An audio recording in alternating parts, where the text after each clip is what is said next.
देखिए, आप लोग अपने घर से यहाँ तक आए हैं। यहाँ तक आने का सिर्फ एक टारगेट होता है, जब हमारी इच्छा होती है गवर्नमेंट जॉब की।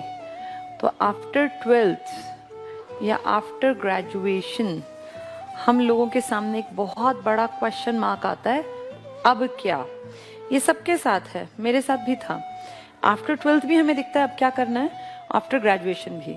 जिनको कोई रास्ता नहीं पता वो तो 99% लोग 12th के बाद ग्रेजुएशन में एडमिशन ले लेते हैं। लेकिन जो थोड़ा सा ठीक ठाक सब पता होता है, जिन लोगों को, जिनका सर्कल ठीक ठाक होता है और जिनके माँ बाप थोड़ा सा सही दिशा दिखाने वाले होते हैं, वो 12वीं के बाद ही कोशिश करते हैं कि हम इस रास्ते पे चलें, इसको तो हम कर ही लेंगे, इसको तो रेगुलर करो या कॉरेस्पॉन्डेंस से करो, कोई डिफरेंस नहीं होता। पता है तुम्हें ये बात, ये इक्वली होती है, तुम कैसे भी कर लो। मैंने आफ्टर 12th ये वाला रास्ता पकड़ा, और जब मैं 20 इयर्स की थी तब मैं दिल्ली में गवर्नमेंट स्कूल में टीचर लग गई थी, 20 साल की उम्र में। सन 2003 में मैंने सबसे पहली बार सैलरी ली थी सरकार से। तब सैलरी हुआ करती थी हमारी कॉन्ट्रैक्ट पे, तब हम तुरंत से लगे थे 5,000 रुपए। फिर पे कमीशन आया 2006 का, सैलरी बहुत बढ़ी, और 2016 के पे कमीशन के बाद तो आज ये हालत है कि दिल्ली में पीआरटी लगते ही पहली सैलरी ये होती है। टीजीटी की और ज्यादा, पीजीटी की और ज्यादा।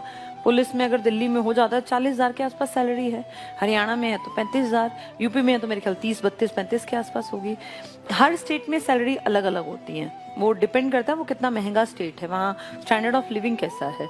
मैं आपको ये बता रही हूँ कि 12वीं के बाद भी रास्ता यही होता है, और ग्रेजुएशन के बाद भी। जो जितनी जल्दी संभल जाएगा वो उतना जल्दी एक जगह पहुंच जाएगा। नहीं तो कितने ही लोग हैं जो 30 की उम्र तक भी, जिनको रास्ता पता नहीं चलता, वो होते हैं काबिल, उन्हें चीजें भी आती हैं, वो सीख भी सकते हैं, वो लग भी सकते हैं, लेकिन 30 साल की उम्र तक कोई ये समझाने वाला ही नहीं मिला एक टाइम पर कि अब तुम्हारे लिए ये ठीक रहेगा।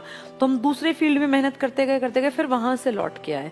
जैसे कितने ही स्टूडेंट्स आते हैं बीटेक किए हुए, कितनी ही लड़कियां आती हैं जो बीटेक करके आती हैं, फिर उन्हें लगता है यार नहीं चल रही, बात नहीं बन रही, घर वाले नहीं मानते, सुबह से रात तक की जॉब के लिए, फिर वो कहती हैं हम टीचिंग में जाना चाहते हैं। ऐसी बहुत सारे लड़के हैं, जाना कहीं होता है, कुछ और डिग्रियां कर रहे होते हैं। सबसे बेस्ट होता है गवर्नमेंट जॉब की तैयारी एक एवरेज परिवार के लिए, इससे बढ़िया कुछ नहीं है। और हम सब लोग एवरेज परिवारों के ही हैं, तुम और मैं, हम सब एक परिवारों से ही। हमारे घरों में ये नहीं होता कि आप बैठ के 25-30 साल तक खाते रहो।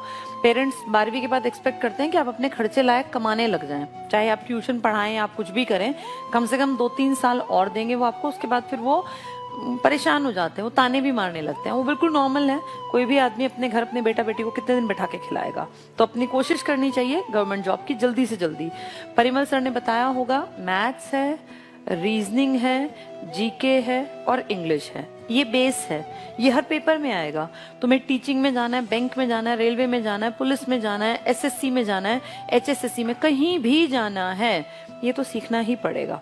इनसे कोई बचाव नहीं है, हर एक को सीखना पड़ेगा। इनको सीखने में 1 साल के आसपास में बहुत अच्छी तैयारी कर सकता है कोई बच्चा, अगर डेडिकेटेड होके पढ़े तो। टाइम पास करोगे तो 4-5 साल भी लग जाएंगे, लेकिन अगर ये सोचोगे मेरे पास 1 साल है, मुझे 2022 का बेस्ट यूज करना है। अब तुम फरवरी बीत गया, लगभग 22 तारीख हो गई आज, आप ये मानो 2022 का फरवरी गया। मार्च से लेके दिसंबर तक बहुत जम के मेहनत करोगे तो 2023 में तुम जॉब में आ सकते हो, कोई बहुत बड़ी बात नहीं है। हाँ, डेडिकेटेड होना पड़ता है, डेली आना पड़ेगा, पढ़ना पड़ेगा, इसका कोई दूसरा सब्स्टिट्यूट नहीं है। पर अगर तुम जम के पढ़ोगे तो 100% तुम्हें जॉब मिल जाएगी। जैसा टीचर बताते जाएं वैसा करते जाना, ठीक है।